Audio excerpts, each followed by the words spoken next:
Let's get started.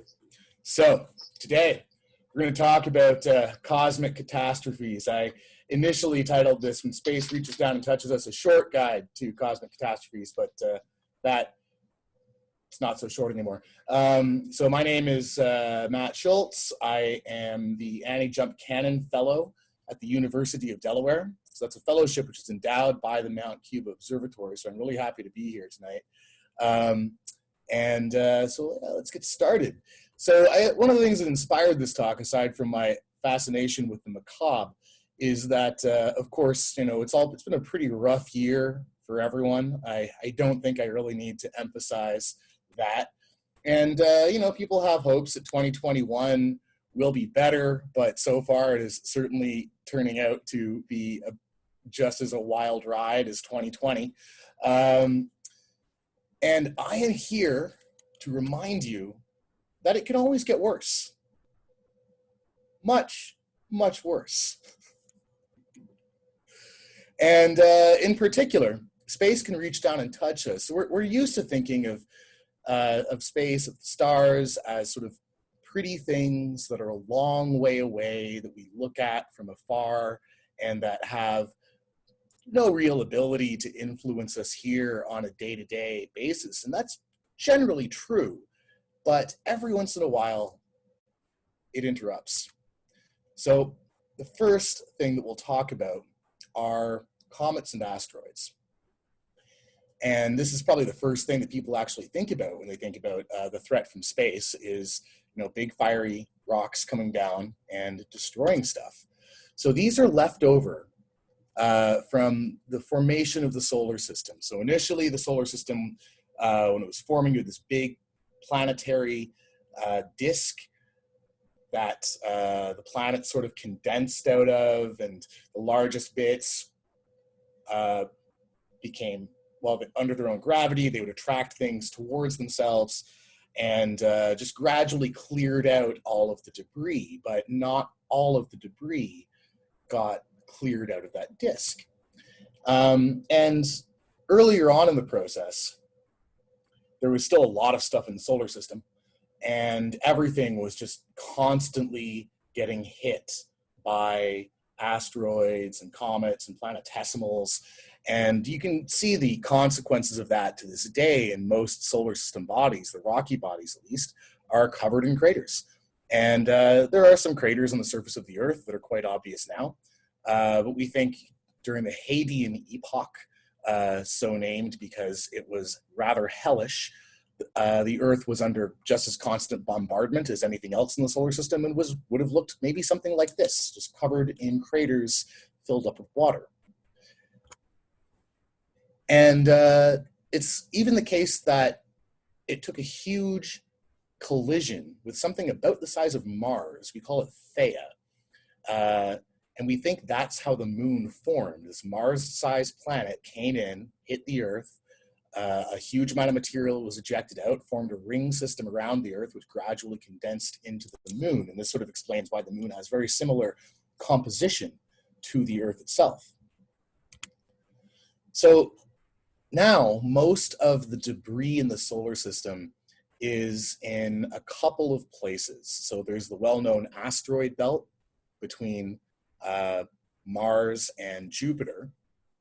And despite there being a huge number of bodies in the asteroid belt, actually by mass, it's only about 3% of the mass of the moon, I think.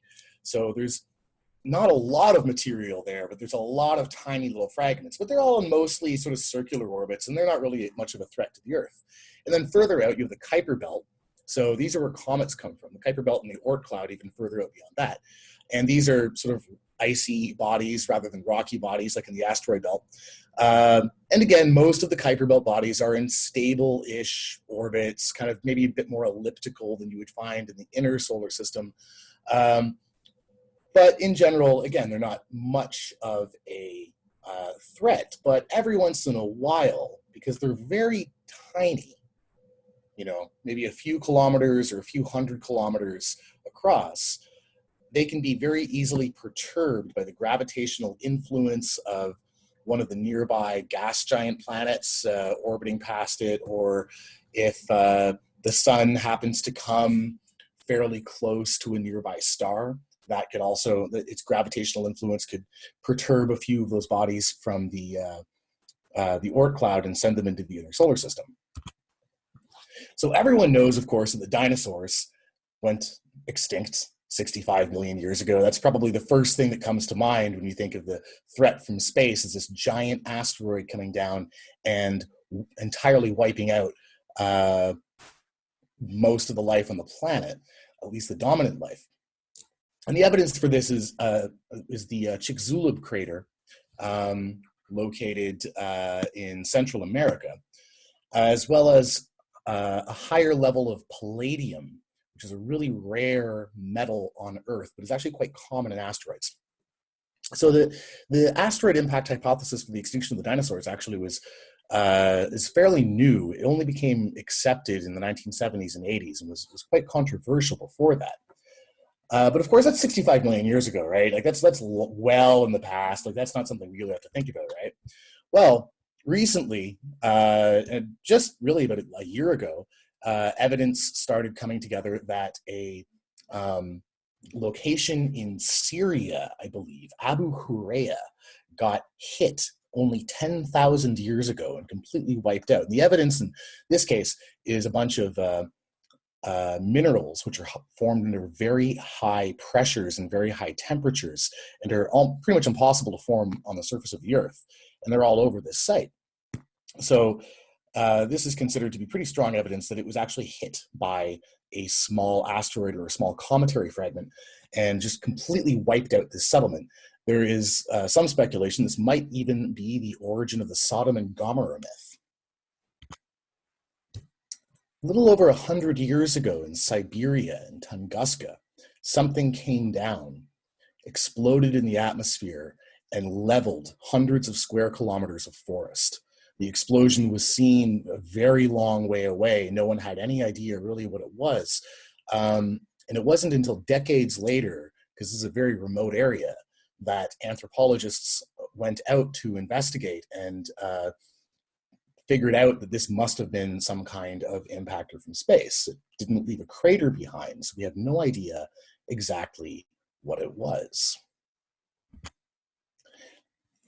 In 1994, a comet named Shoemaker-Levy 9, is a couple hundred kilometers across, hit Jupiter.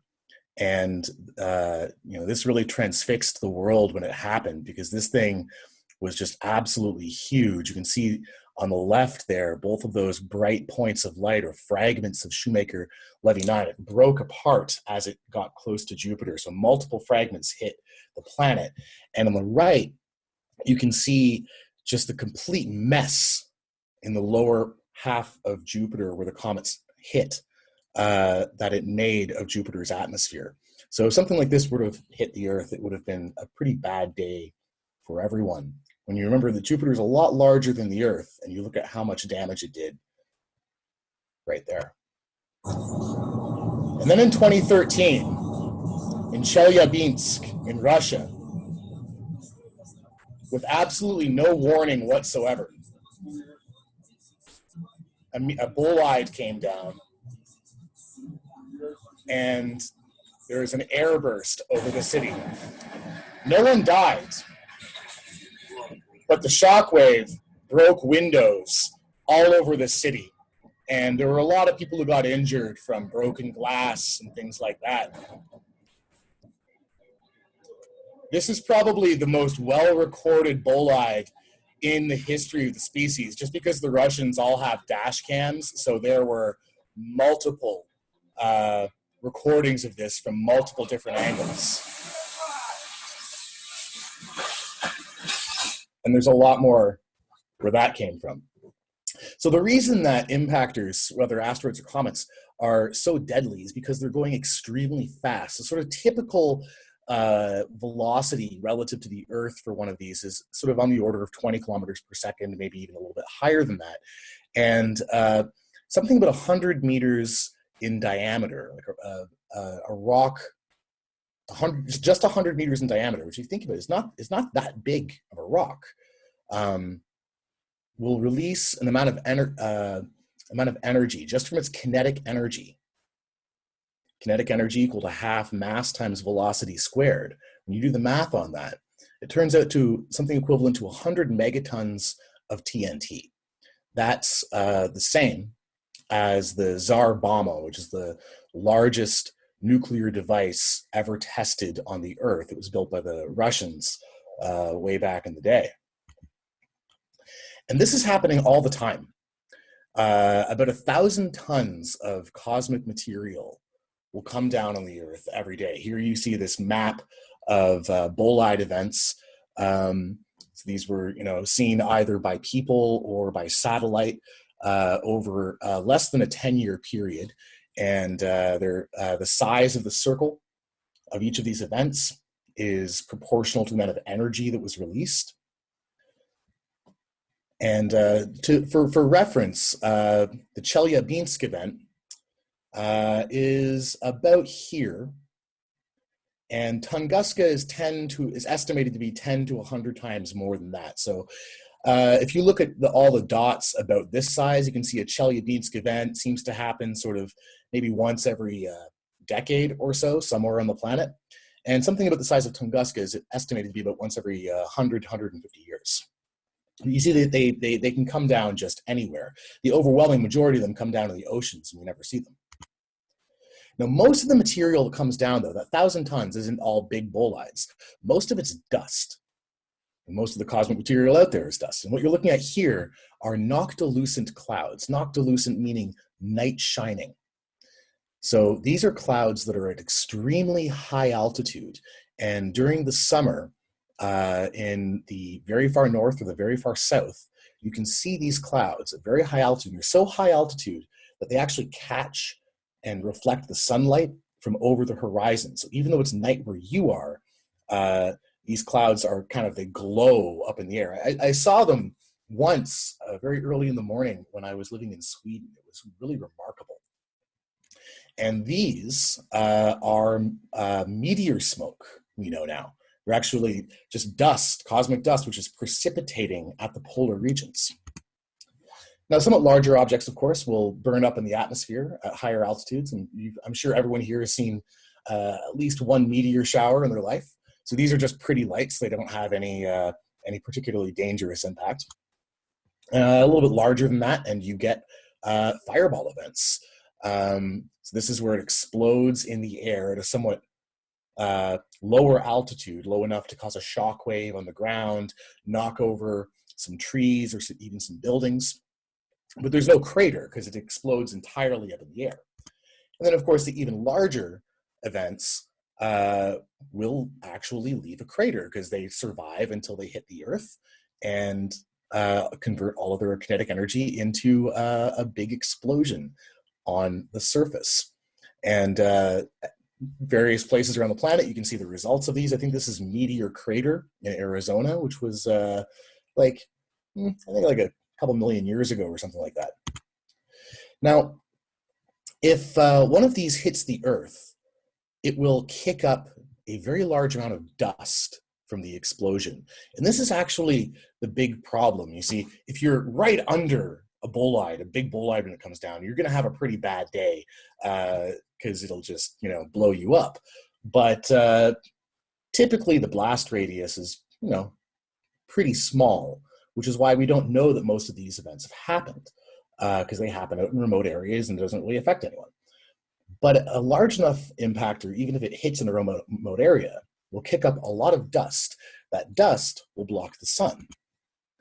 And that will lead to a sudden global cooling event, where you get maybe not a full-on ice age, but you may well have a summer without a winter. And of course, with that comes problems growing food and quite possibly famine. Now, some astronomers named Victor and Klube, I believe, suggested, I think they spent their whole career suggesting this. And they've put together, I think, a pretty reasonable case. I haven't seen any good refutations of it, at least. So they have suggested that a very large comet entered the inner solar system tens of thousands of years ago during the Ice Age. And it would have actually been quite a bit more spectacular than Comet McNaught here. because this was just an ordinary comet. Well, I mean, it was a bit of a great comet, but it wasn't the sort of several 100-kilometer diameter beast that that these guys proposed came into the inner solar system. So this would have fragmented as it started interacting with the sun, and would have led to a swarm of just fragments orbiting around and intersecting the Earth's orbit, some of which ended up hitting the Earth, they say. It's been suggested that Comet Encke, which is a short period comet that comes into the inner solar system, as you can see here, and then goes out to sort of, I think, around the orbit of Mars, no, sort of around the orbit of like Jupiter or so, maybe not quite that far. And it is supposedly the largest fragment left over from this giant comet. The Torrid meteor stream has also been suggested, because this shares the same orbit as Comet Encke. So it's also been suggested that this is leftover debris from this event. And one of the interesting things about meteor streams is that, you know, every year they're a little bit different. Sometimes you don't get so many meteors, other times you get a really spectacular show. And the reason for this is that the meteor stream is caused by the Earth's orbit intersecting with the orbit of this ring of debris. So after the comet breaks up and its pieces start sort of spreading out along its orbit, the debris is not evenly spread out. Some parts are denser than other parts in the swarm. And then the amount of meteors that you get on the Earth depends on how dense the swarm happens to be at the point when the Earth's orbit intersects it. Now, some of the evidence for this cometary swarm impact has come from investigations of the Younger Dryas event. So this was a rapid cooling that happened just after the Ice Age ended. So you can see here about 20,000 years ago, it's very, very cold. It starts to warm up, the Ice Age starts to end, and then all of a sudden there's this rapid drop in temperature. It happened all over the Northern Hemisphere. And then the temperature recovers back again, and we go back into the interglacial maximum. And the cause of the Younger Dryas has been hotly debated, I think, for some time.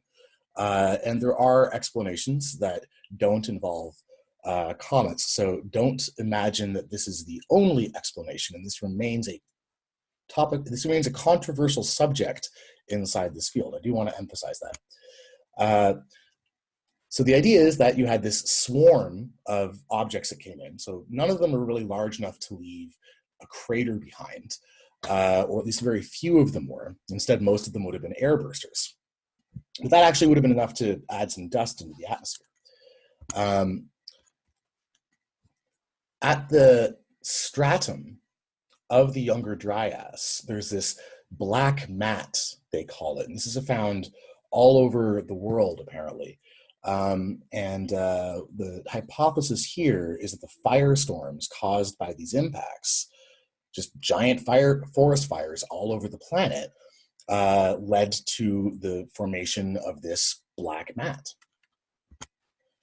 They've also found nanodiamonds. So these are just diamonds that are very, very small, again, at the stratum of the corresponding to the Younger Dryas.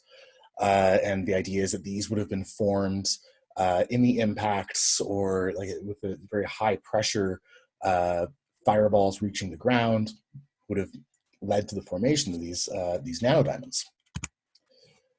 And of course, right around that time, there was the extinction of a large amount of megafaunas. That's when the woolly mammoths went extinct, and a whole bunch of other lesser megafauna that are, you know, not maybe quite as charismatic. And of course, the old story with that is that it was overhunting that led to this. But what the proponents of this hypothesis say is, well, why would humans have all of a sudden, out of nowhere, just overhunted all of these megafauna to extinction all at the same time? It happened very, very quickly. And also, I believe one of the Ice Age cultures, the Clovis culture in North America, actually disappears at exactly the time that the megafauna disappear. So they suggest instead that it was environmental pressure from these cometary swarm impacts. So, NASA is very aware of the threat from space and doing everything it can to locate the Earth-crossing objects that it can, near-Earth asteroids with orbits that intersect the orbit of the Earth. And you see a map of them here, and it's not a small number of objects. Now, most of them are in no imminent danger of hitting the Earth. But as many as we've found, we can't really be confident that we found all of them. It's really hard to do. These objects are very small, really dark, and they're very fast moving, which makes them very difficult to identify. And just as an example of the kinds of issues this can cause, on the day that Chelyabinsk hit us, there was another object that we had identified that was going to be making a close pass. But we knew it wasn't exactly going to hit us, but it was coming, and that was actually in the news at the time. And then Chelyabinsk basically came out of the other direction, and we had no idea that it was even there. So that's it for the threat from asteroids. Now let's talk about what the sun can do to us. So the sun is a plasma. This means it's like a gas, except the electrons and the protons, because it's so hot, have disassociated from one another. So rather than a gas of neutral particles, it's a gas of electrically charged particles. And they're all kind of boiling away on the surface of the sun. And as the sun's rotating around, they're sort of, churning around. And this, when you have an electrically active plasma, which is in constant motion, this generates a magnetic field through something called a dynamo. And the sun has a very active and it's constantly changing its magnetic field as well. So it's not like the magnetic field of the Earth, which is fairly stable. The magnetic field of the sun changes rapidly on short as well as long timescales. So the sun's surface doesn't all rotate at the same rate.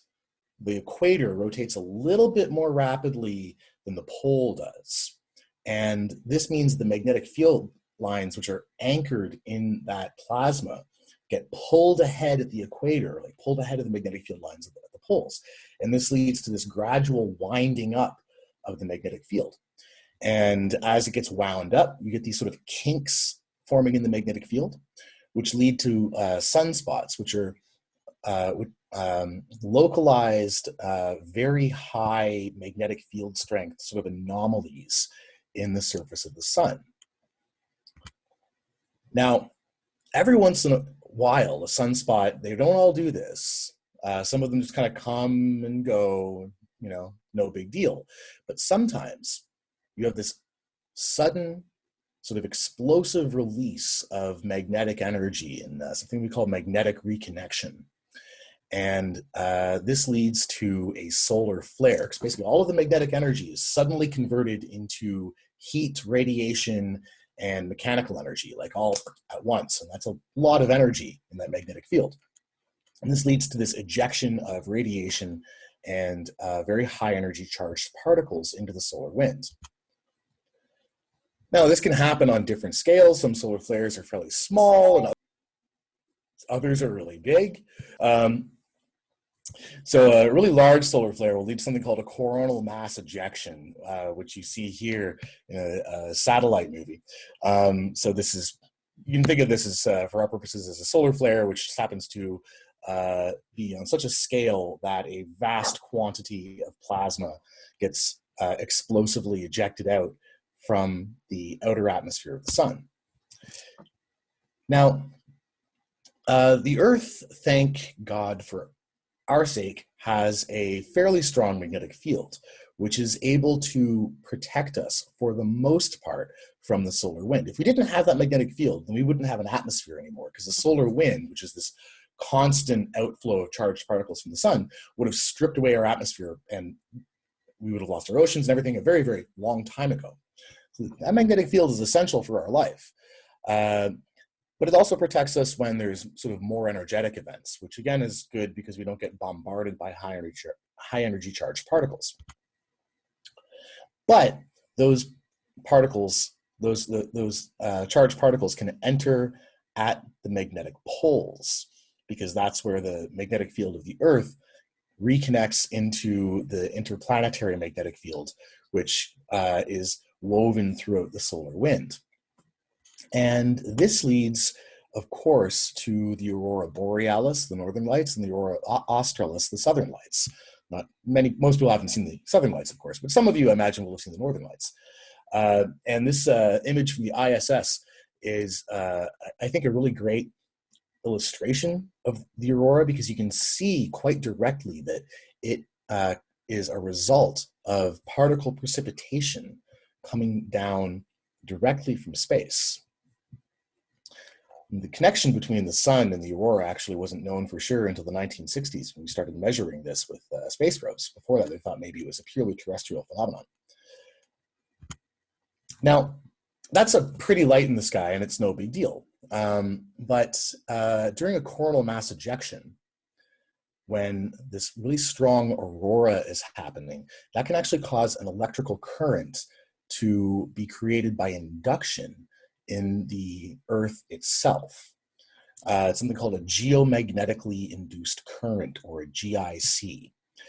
And for most of the history of our species, again, this was not really much of a concern, but it can cause problems with our electrical infrastructure. Now, that's not usually a big deal, and there's coronal mass ejections all the time, the Earth gets hit all the time, but like I said, they're all at different scales. Some are stronger than others. Now, a really strong one will cause that aurora to be visible further south, closer to the equator, than the typical aurora, which is only visible at very high northern latitudes. And this painting is actually one that was made during something called the Carrington event, which happened back in 1859. It's the largest coronal mass ejection, largest, most powerful solar flare ever observed by humans, at least in the modern era when we had at least some kind of instrumentation. So we know that there was a really monstrous sunspot on it. It was being observed by Carrington himself, and he saw this bright flash of light while he was looking at it. Shortly after that, there were fires on telegraph wires all over the world. They had to actually replace the entire telegraph infrastructure. And this was because of these geomagnetically induced currents that just fried all of that infrastructure. In fact, it was the electrical field was so powerful in the Earth itself, or in the atmosphere, that there were even stories that I was reading about telegraph stations being able to communicate to one another after the wires had been burned down and the telegraphs had been disconnected entirely. So it was quite the event. And a little bit later, in 1921, there was something called the railroad storms. This was another really large coronal mass ejection that, again, it caused fires and electrical infrastructure all over Europe and North America. More recently, in 1989, a somewhat smaller event caused a geomagnetic storm that knocked out power in Quebec in some locations for as long as a few days. And it caused severe problems in the electrical grid, even down into the United States, I believe.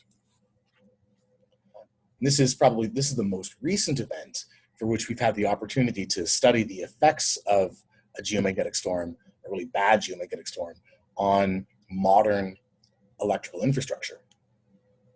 But this was nowhere near the Carrington event. And of course, we rely on electricity a lot more than we did back in 1859. And I really like this picture because I think it really drives home the point here. So you have the ISS, we have our huge amount of orbital infrastructure, which, by the way, during strong solar flares, those electronics get damaged quite a bit more than they do under ordinary conditions. And during a really large coronal mass ejection, which can actually push the Earth's magnetic shield really close, I think within about 1 Earth radius, a lot of our satellites are become directly exposed to the hard radiation out in space. So we can very easily start to lose a lot of our satellites. And then, of course, we use electricity for absolutely everything now. So if we had a Carrington event, something large enough to cause blackouts, not just in Quebec, but potentially over most or even all of North America, Europe, South America, it could take a lot longer than a few days for us to bounce back. It could be months, it could be years. And you can imagine what the consequences of that would be. Our food delivery systems would go down. Heating would probably be quite an issue for a lot of people. Everything runs on electronic chips now. Communications would become very difficult. And we had a close call back in 2012. So there was a coronal mass ejection, a CME, that was the same magnitude as the Carrington event. And what you're looking at here is something called an Enlil spiral. So this spiral shape is showing the interplanetary current sheet coming out from the sun. And it's kind of this ballerina skirt shaped magnetic field structure that's sort of always spinning around the sun. And you can see it being disturbed by this coronal mass ejection exploding out. And it missed us by 9 days. So if it had have happened just a little bit different time, just a few days later, we would have been right in the middle of it. So it's a good question. How often do these happen? Are we good for the next 1,000 years, next 10,000 years? Well, as far as I can tell, a Carrington event seems to happen, and a Carrington event level geomagnetic storm seems to happen about every 150 years. So we're not talking here about the sun having a coronal mass ejection of this magnitude every 150 years. It actually happens more often. We're talking about how often the Earth gets hit by one, which is a different question, right? So that near miss in 2012, we're not really out of the woods. So this is a painting or a drawing from, I think, Japan, back in the 800s, I want to say, or like the late 8th century, something like 775 AD, something like that, where the Aurora was visible as far south as Japan. Now, the other question is a Carrington event the worst that we have to worry about? Is that as bad as it can get? So we know from looking at other stars that some of them have flares that are much stronger, as much as 100 times stronger than a Carrington level event. And most of these stars are what we call flare stars. So these are cool red dwarf stars that have a lot more convection than the sun. And most of these stars are really rapidly rotating. And the more rapidly rotating a star is, and the more convection it has, typically the stronger its magnetic field will be. So some of these stars, their average surface magnetic field is about 1,000 times stronger than the sun, or even several thousand times stronger. And they spin about once every half day or once a day or so. Where the sun, by contrast, has a rotation period of about 20 days. So it's a fairly slow rotator. Now these stars will have these, they'll just be flaring constantly, multiple times per day, and a lot of those are sort of super flares that are a lot stronger than the sun's. But in the era of high precision space photometry surveys, where missions that were designed to look for exoplanets, where we're watching the entire sky, we'll watch each part for like a month and then move on to another part and watch that for a month, and get incredibly precise measurements of how the total amount of light from a star changes over time with a really high cadence. So we get like one measurement like every 30 seconds or every couple of minutes, and we do that for a month. So we're getting a huge amount of this kind of data for almost every star that is in the sky. And well, actually more than are visible to the naked eye, actually.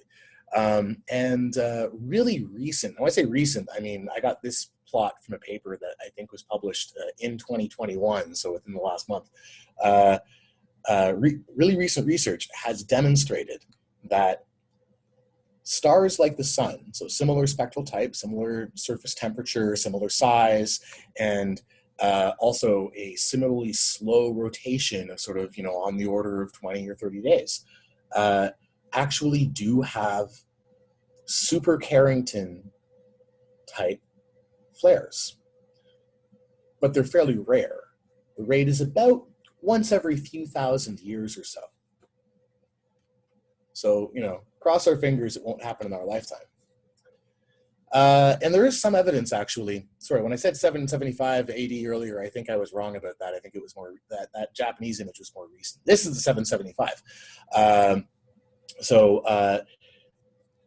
Flares will, like super flares, will carry certain isotopes that differ from what is normally found on the Earth. And an isotope anomaly, in this case, we're looking at carbon-14, around the year 775 AD, has been suggested to be the consequence of one of these super Carrington superflares.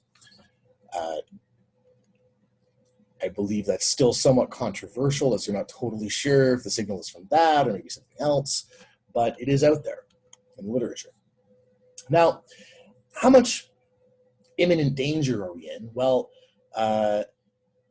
it's very hard to say because the sun is fairly unpredictable. What you're looking at here is a plot of the number of sunspots at any given time as a function of time, going back to about the year 1600, when this data started being systematically collected.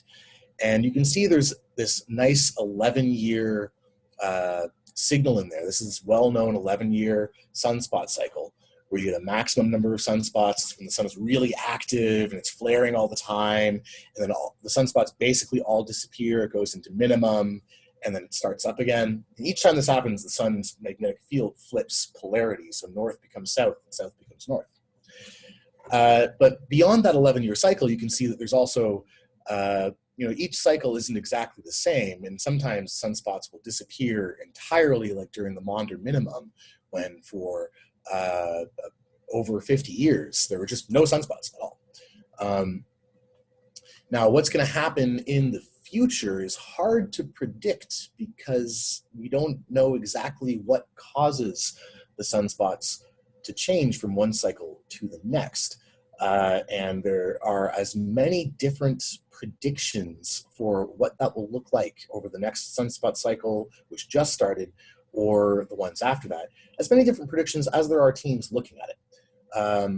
But there are a number of teams suggesting that it looks like the sun is coming back from this modern maximum, where we had some of the most intense solar activity of the last several hundred years, just in the last 50 years or so, that it looks like it's going down into a period of more sedate activity. So cross our fingers. That means that we shouldn't get a super flare anytime soon. Then again, if you look to sort of around 1856 or so, or 1859, which would be sort of right around here, you can see that solar cycle was not particularly intense compared to, in fact, it was one of the weaker ones of the last several hundred years, and that's when the Carrington event happened. So if it happens tomorrow, don't blame me. Now, one reason that we should maybe be a little bit worried is that the Earth's magnetic field is getting weaker. And at the same time that that's happening, the location of the magnetic poles is also changing, and the rate that they're changing is accelerating. So the Earth's magnetic field, I think I've read it's declined by 10 or 15% over the last 150 years or so. And at the same time that that's declining, the rate at which the magnetic pole is moving has been accelerating. I'm not sure if this image was a projection up to 2020, or if this is actually like a recent a recent image. My understanding was it was moving so fast last year that they just had to keep updating their maps because it was hard to keep track of. So our magnetic field is what protects us from solar activity. And if our magnetic field is getting much weaker, as it seems to be, then it actually takes less solar activity to have a similar effect on our infrastructure on the ground. And that is probably something to be concerned about as we move into the future. How are we doing for time? Yeah. So that's partway through the talk. In part 2, I will discuss what the stars can do to us and what they've done to us in the past. But that's 45 minutes in, and I really don't want to bore everyone. So yeah, let's take questions.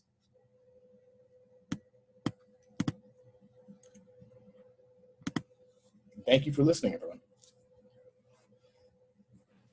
Do you want them to do questions in the chat or just unmute and raise their hand, or? Well, there's one. Okay, so there's no questions in the chat. So Nope. yeah, just unmute and ask away. Don't be shy.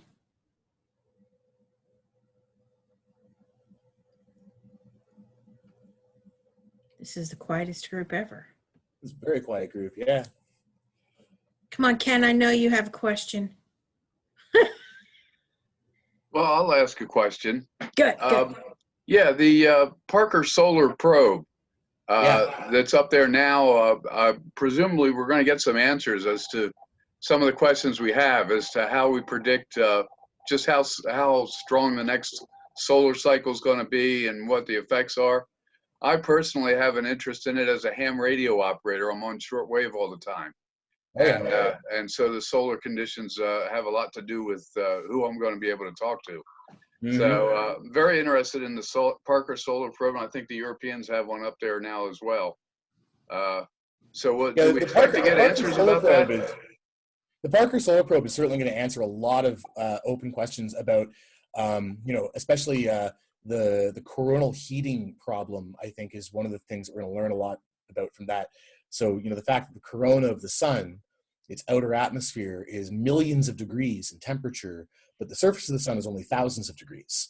And this is, there are some theories as to how that happens, because it seems very counterintuitive, right? That as it gets further from the sun, it gets hotter. You get this temperature inversion. So the hope is that the data from the Parker Solar Probe will finally allow us to answer that particular question. And I think they're also getting some really interesting results regarding the sort of structure of the magnetic field in the solar wind really close to the sun. And they discovered switchbacks, I think they're called, which is like very short range reversals in the direction of the magnetic field, which they hadn't expected that at all. I don't know the Parker Solar Probe is necessarily going to tell us much about give us much with which to predict future solar cycles, because it's mostly measuring the wind of the sun, and it's not really giving us any insight into what's happening inside the sun, which is what ultimately drives that. We do have, Ken, if you haven't looked, and I think one of his YouTube videos is up from where I speak.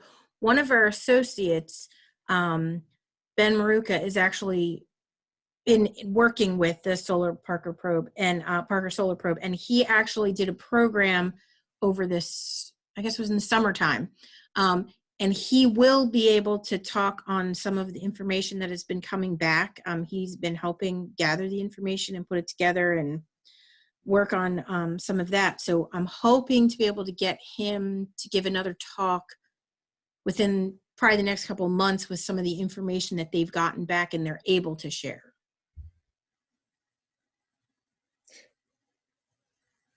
Which is an issue with the Parker Solar Probe, because a lot of their information is embargoed until it gets published in Nature. Yes. we were at his whim when they got the first batch of information back. Like, he was able to release a couple little tidbits to us.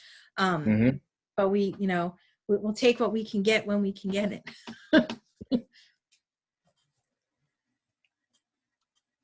That actually explains something I didn't quite understand. I did attend a talk at the university about Parker Solar Probe, and all the discussion was about all the great stuff they're getting back from the probe, but I didn't hear anybody say, well, what did you find out?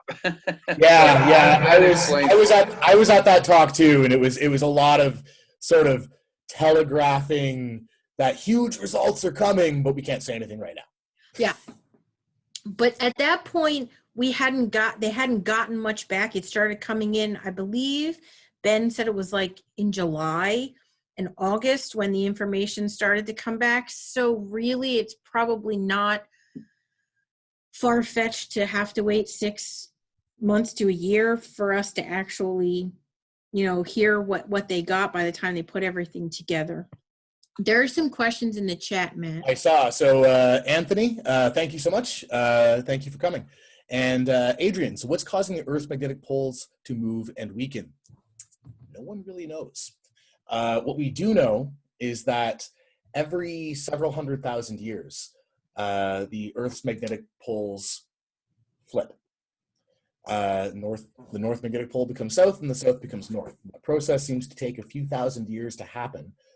While it's happening, it stops being a nice dipole with a clearly defined north and a clearly defined south pole, and it actually collapses into this what we call a multipole structure. So there's several north poles and several south poles. It's a much more complicated magnetic field structure, and this is actually a problem because that multipole structure means that there are lots of other places on the surface of the Earth where the solar wind can directly come down like it does at our poles now.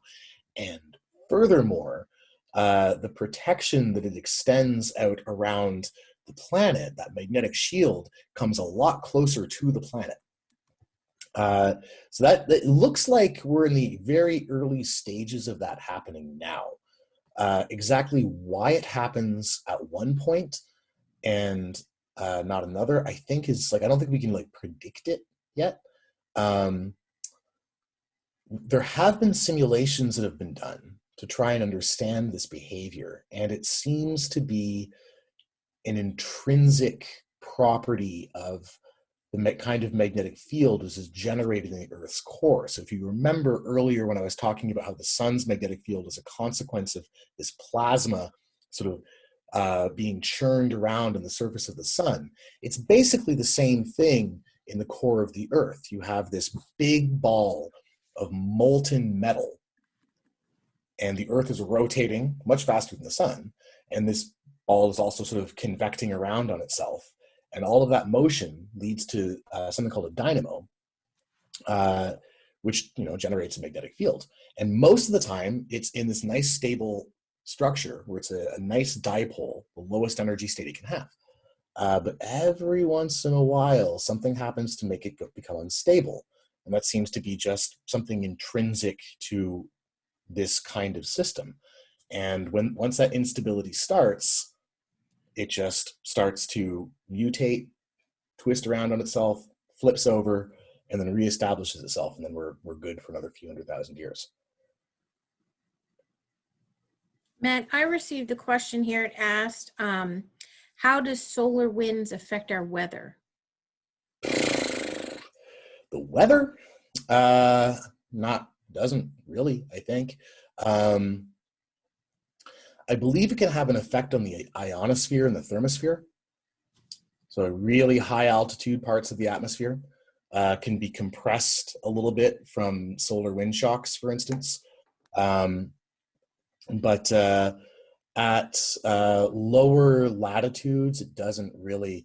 I have read, now this actually comes up a little bit in a tangential way in the second part of the talk. There is some evidence that cosmic rays, so high energy charged particles from supernova, could cause cloud nuclei to form. So if you get more of those hitting the Earth, you get more clouds. And if solar activity is very strong, so you have a very strong solar wind, a strong solar magnetic field, that deflects those cosmic rays away from the Earth. So that's kind of an indirect way that it might have some impact on weather, but for the most part, not really at all, as far as we know. Okay. Yeah. Or as far as I know, I should say, because I'm not an atmospheric scientist or a climatologist or a space weather scientist at all. Yeah. I will, if there are any more, there might be more questions, but just to follow up before people start getting out, I will set up with Matt another night to do part 2 of this program. So keep your eyes peeled for an email that'll come out for that. I got a private question asking if there was going to be part 2. I'll make sure we have part 2. Part 2 is ready to go. I got all the slides and everything. It's not going to fit in an hour. Yeah, does anyone else have any questions? Cool, John, I hope to see you there.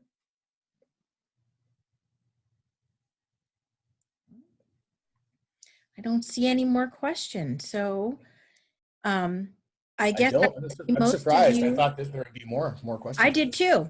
They're I must saving have them up done a job for of part reassuring 2. people they were safe. They're going to save them up for part 2. Oh, it's Judy.